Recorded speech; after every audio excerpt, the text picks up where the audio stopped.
and welcome to Ecodhara. If you are following me on Instagram or Facebook, you might already know that I have signed up for Plastic Free July 2020 challenge. Now that July is over, I thought let me tell you a little bit about the challenge, my experience, what went well, what did not go well, and my learnings from it. If you have taken any steps towards sustainability, any step, please let me know in the comment box below. I would love to learn from you and understand what all you are also doing. Now let's understand a little bit about Plastic Free July Challenge. Plastic Free July is a global movement that helps millions of people to be a part of the solution to plastic pollution. So we can have cleaner streets, oceans and beautiful communities. Plastic Free July provides resources and ideas to help us and millions of others around the world in reducing single-use plastic waste every day. This challenge started 10 years ago in Australia and slowly started getting famous throughout the globe. I discovered it 10 years later, that is this year, and I signed up for it. This year, I guess 250 million people have signed up for this challenge.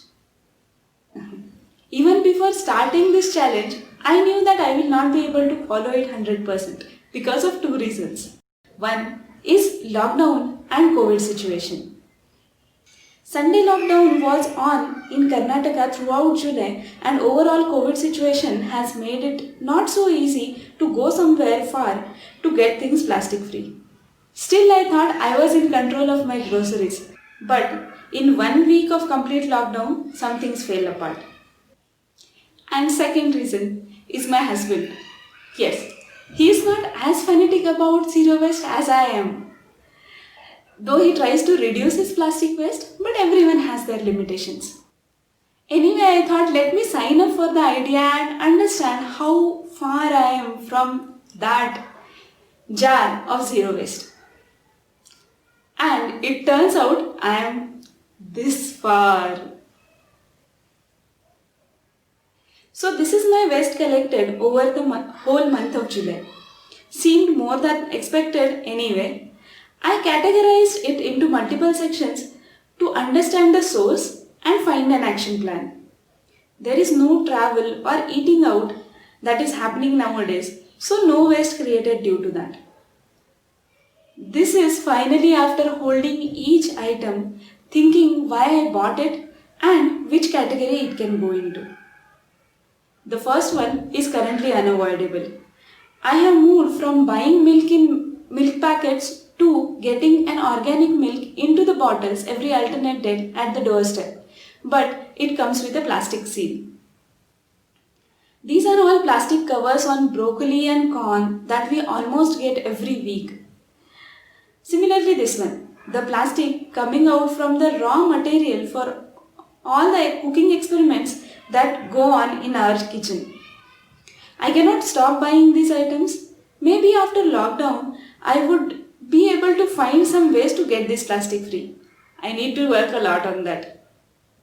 These are utility items. For floor cleaning and dishwashing, I am slowly switching to eco-friendly cleaning supplies. So these would surely go away in a month's time. I generally buy groceries from a plastic-free store called Green Mantra.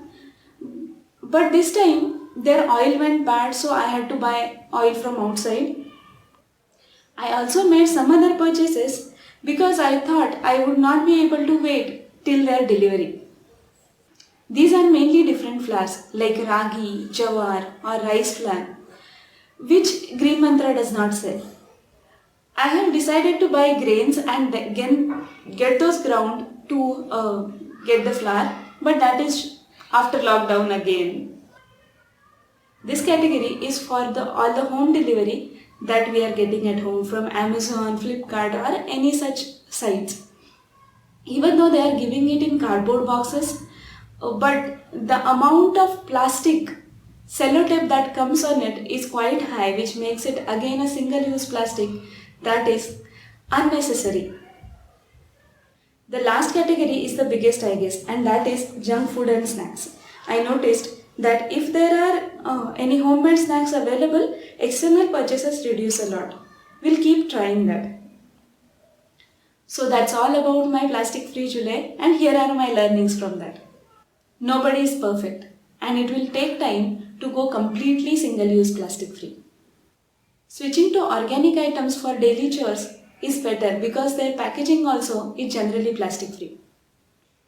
Making snack items at home will reduce external snack items purchase and hence the plastic that comes associated with it. And the last and important one is to keep trying. We will get there someday. So that's all about my plastic free July experience. If you have also taken up the challenge, please let me know what all you learned and what all you have done. What was easy, what was tough, so that I'll also learn from you. Till next time, bye bye.